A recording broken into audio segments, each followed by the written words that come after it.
আসসালামু আলাইকুম। তো আজকে সরষে ইলিশ রান্না করা হচ্ছে। তো এর জন্য মশলা কষানো হচ্ছে। এখানে আদা রসুন বাটা, পেঁয়াজ বাটা, হলুদ গুঁড়া, মরিচ গুঁড়া আর লবণ দিয়ে মশলাটাকে প্রথমে কষিয়ে নিব। তো এর মধ্যে সামান্য একটু পানি দিয়েছি। এখন মশলাটাকে ভালো করে কিছু সময় কষিয়ে নিব। আর এদিকে যে 7-8 পিসের মতো মাছ নিয়েছি, ইলিশ মাছ। তো ইলিশ মাছগুলোকে আগেই ভালো করে ধুয়ে পানি ঝরিয়ে রেখেছি। এরপর এর মধ্যে একটু লবণ মাখিয়ে রেখেছি। আর যেহেতু সর্ষে ইলিশ রান্না করব, তো এখানে সর্ষে নিয়েছি, সর্ষে বাটা।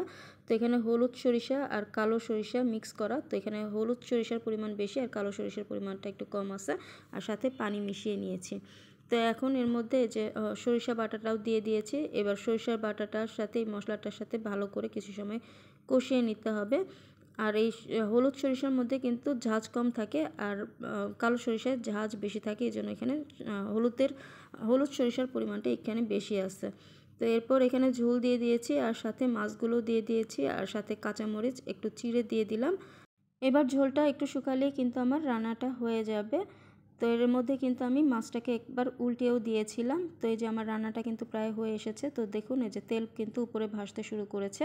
তো আমার সর্ষে ইলিশটা হয়ে গেছে। তো আমি চুলাটা অফ করে দিয়েছি। আর এই সর্ষে ইলিশ রান্না করার সময় কিন্তু অবশ্যই সরিষার তেল দিয়ে রান্না করবেন, তাহলে কিন্তু খেতে অনেক বেশি ভালো লাগে।